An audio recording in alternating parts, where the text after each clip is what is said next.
untuk pembahasan selanjutnya, yaitu tentang masalah ibadah akikah. Perlu kita ketahui bahwasanya Islam sebagai agama rahmatan lil alamin yang suci telah mengatur dengan detail terkait masalah-masalah yang berkaitan dengan kelahiran anak. Akikah adalah salah satu ibadah untuk menanamkan nilai-nilai rohaniyah kepada anak yang masih suci. Dengan akikah diharapkan sang bayi memperoleh kekuatan, kesehatan lahir dan batin. Lahir dan batinnya tumbuh dan berkembang dengan nilai-nilai ilahiyah. Dengan akikah juga diharapkan sang bayi kelak menjadi anak yang soleh, berbakti kepada kedua orang tuanya. Jika acara ini dilaksanakan dengan ikhlas dan dijiwai nilai-nilai rohaniah oleh kedua orang tuanya, tentu akan berpengaruh terhadap perkembangan jiwa dan rohani sang bayi. Kemudian, apakah pengertian akikah? Akikah dalam bahasa Arab berarti rambut yang tumbuh di kepala anak yang masih baru lahir atau bayi. Sedangkan menurut istilah, akikah berarti menyembelih hewan ternak berkenaan dengan kelahiran anak sesuai dengan ketentuan syara sebagai bukti rasa syukur kita kepada Allah Subhanahu wa taala. Akikah lebih merupakan perwujudan dari rasa syukur atas kehadiran seorang anak yang sangat didambakan oleh keluarganya. Dasar hukum di syariatnya akikah. Sejauh kita telusuri bahwa yang pertama kali melaksanakan akikah adalah dua orang saudara kembar, yaitu cucu Nabi Muhammad SAW dari perkawinannya dengan Fatimah dan Ali bin Abi Thalib, yaitu yang bernama Hasan dan Husain. Sabda Rasulullah SAW ngan Samurah radhiyallahu anhu anna Rasulullah sallallahu alaihi wasallam qala kullu hulamin murtahanun bil aqibatihi tudbahu anhu yauma sabi'ihi wa yuhlaqu wa yusamma rawahu at-Tirmidzi.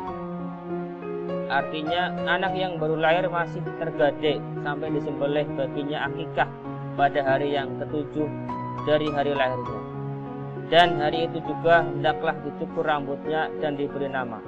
Hadis riwayat Tirmidzi. Yang dimaksud dengan tergade ialah sebagaimana jaminan yang harus ditebus dengan membayar, maka hukumnya bisa menjadi wajib. Hewan yang sah digunakan untuk akikah adalah hewan yang sama atau yang sah untuk kurban. Akikah yang dilakukan oleh Rasulullah SAW ini salah satu bentuk kesunahan kita apabila kita baru memiliki seorang bayi. Adapun ketentuan-ketentuan dalam akikah. Ketentuan akikah secara umum dijelaskan sebagai berikut. Yang pertama, dari sudut umur binatang. Akikah umur binatangnya sama dengan kurban. Jadi kalau kambing itu 2 tahun, unta dan lain sebagainya itu sama dengan apa yang ada di kurban. Kemudian yang kedua, memanfaatkan daging akikah sama dengan di kurban, yaitu disedekahkan kepada fakir miskin, tidak boleh dijual walaupun cuma kulitnya.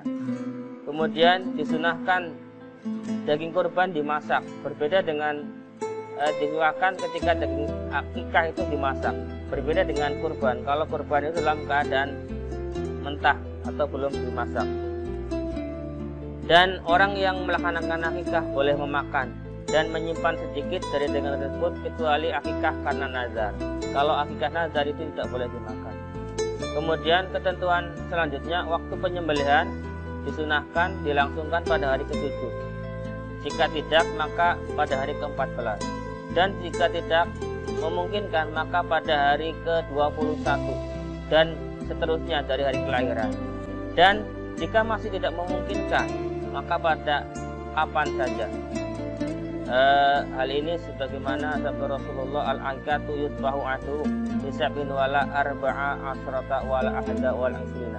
Rawahu Tirmidzi. Artinya akikah disembelih pada hari ke-7, ke-14 atau ke-21 dari hari lahirnya anak. Hadis riwayat Al-Bahaqi.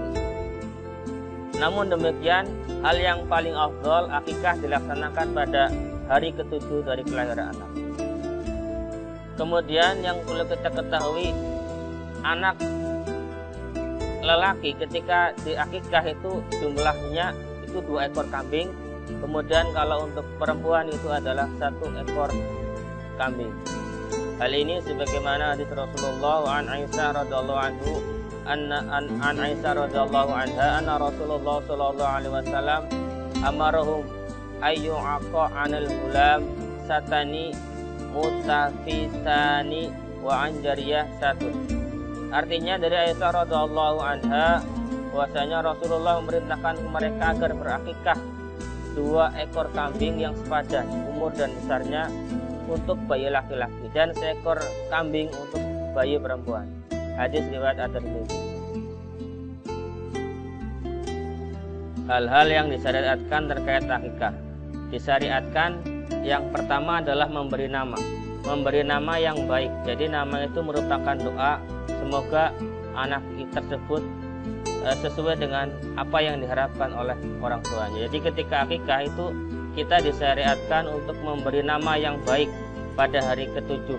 Sebagaimana hadis di atas, kita harus tahu bahwasanya saat anak dilahirkan, Rasulullah pernah menamai putranya yang baru lahir dengan nama Ibrahim. Beliau bersabda, "Tadi malam melahirkan anak laki-laki bagiku, maka saya menamainya dengan nama bapakku yaitu Ibrahim." Hadis riwayat Muslim.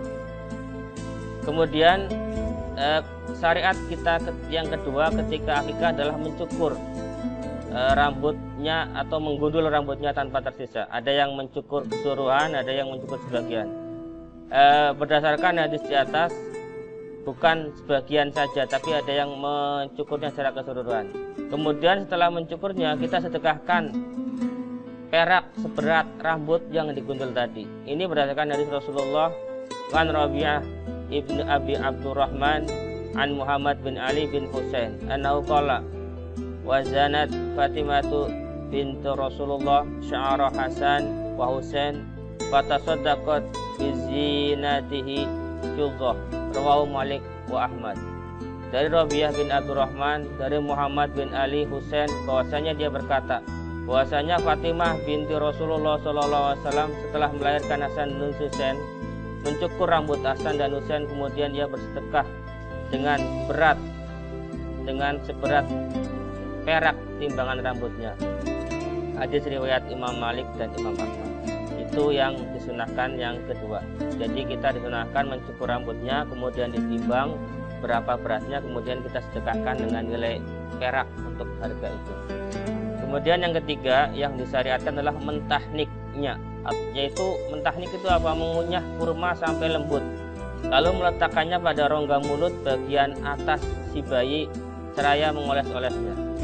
Berdasarkan hadis riwayat Bukhari dan Muslim an Abi Burdah an Abi Musa qala ulitu li hulamun fa ataitu bi Nabi sallallahu alaihi wasallam fasamau Ibrahim wa hannakahu bitamar.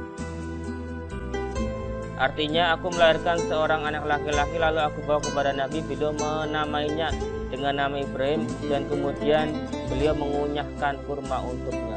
Hadis riwayat Muslim. Jadi kita disunahkan untuk mentahnik atau memberikan kurma atau yang manis kemudian mengoleskan ke mulut bayi. Kemudian syariatan selanjutnya yaitu mengoleskan kepala bayi dengan minyak wangi sebagai pengganti apa yang dilakukan oleh orang-orang jahiliyah. Kalau orang jahiliyah dulu itu mengolesinya dengan darah hewan, sedangkan menurut syariat Islam kita disunahkan untuk mengolesinya dengan minyak wangi, sehingga Islam meluruskan akidahnya dengan cara menggantinya dengan mengoleskan minyak wangi di kepala. Itu yang disunahkan atau disyariatkan ketika pelaksanaan akikah. Adapun hikmah disyariatnya ibadah akikah adalah sebagai berikut. Yang pertama merupakan bentuk taqarrub, pendekatan diri kepada Allah Subhanahu wa taala, sekaligus sebagai wujud rasa syukur kita atas karunia yang telah Allah berikan dengan lahirnya seorang bayi atau anak.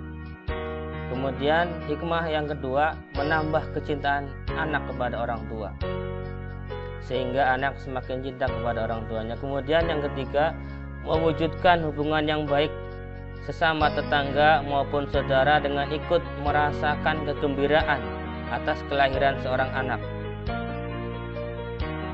Adapun hikmah selanjutnya, dalam akikah ini mengandung unsur perlindungan dari setan yang dapat mengganggu anak ketika lahir. Jadi dengan adanya di akikah, mudah-mudahan terhindar dari gangguan setan. Kemudian hikmah selanjutnya, akikah merupakan tebusan hutang anak untuk memberikan syafaat kepada orang tuanya. Jadi di akhirat nanti anak yang soleh itu bisa memberikan syafaat pertolongan kepada orang tuanya, atau orang tua juga bisa memberikan syafaat kepada anaknya. Hal itu masih tergade ketika anaknya itu belum diakikah. Sebagaimana Imam Ahmad mengatakan tergade dari memberikan syafaat dari orang tuanya kelak di akhirat nanti. Jadi inilah salah satu pentingnya apabila kita berakikah. Adapun hikmah berikutnya, akikah sebagai sarana menampakkan rasa kegembiraan melaksanakan syariat Islam dan menambah dengan bertambahnya keturunan mukmin yang akan memperbanyak umat Rasulullah SAW pada hari kiamat. Kemudian hikmah yang terakhir yaitu akikah memperkuat ukhuwah persaudaraan di antara masyarakat, terutama antara yang kaya dengan yang miskin, fakir, sehingga sesama muslim hubungannya semakin kuat. Adapun perbedaan antara kurban dan akikah itu memiliki beberapa perbedaan. Yang pertama, kurban disyariatkan antara tanggal 10 sampai dengan 13 Zulhijjah. Sedangkan akikah itu disyariatkan cuman ketika anak lahir. Jadi kalau kurban itu ditentukan 10 sampai dengan 13 Zulhijjah, sedangkan akikah itu disyariatkannya ketika anak itu baru lahir, hari ke-7, 14, 21. Kemudian yang kedua, perbedaan yang kedua, kurban disyariatkan untuk dilaksanakan setiap tahun. Berbeda dengan akikah, itu disyariatkan seumur hidup satu kali. Jadi ada orang berpendapat kalau orang berkurban sudah, padahal syariat kurban itu setiap tahun, kesunahannya setiap tahun. Berbeda dengan akikah, kalau akikah itu disyariatkan satu kali seumur hidup. Kemudian yang ketiga, binatangnya itu cukup 1 ekor. Berbeda dengan akikah, kalau kurban itu 1 ekor. Berbeda dengan akikah, kalau laki-laki itu 2 ekor, sedangkan untuk perempuan itu satu ekor kambing. Yang keempat perbedaannya, seekor sapi itu boleh untuk orang 7 ketika untuk melaksanakan kurban. Tapi kalau untuk akikah, binatang selain kambing jumlahnya 1 ekor saja untuk 1 anak. Jadi berbeda. Kalau dalam kurban itu sapi boleh untuk orang 7, tapi untuk akikah binatang selain kambing jumlahnya adalah 1 ekor untuk seorang anak. Itu perbedaannya. Kemudian yang kelima, daging lebih utama dibagikan sebelum dimasak ketika kurban. Jadi kalau kurban itu dibagikan dalam keadaan mentah, sedangkan kalau akikah itu diberikan dalam keadaan matang.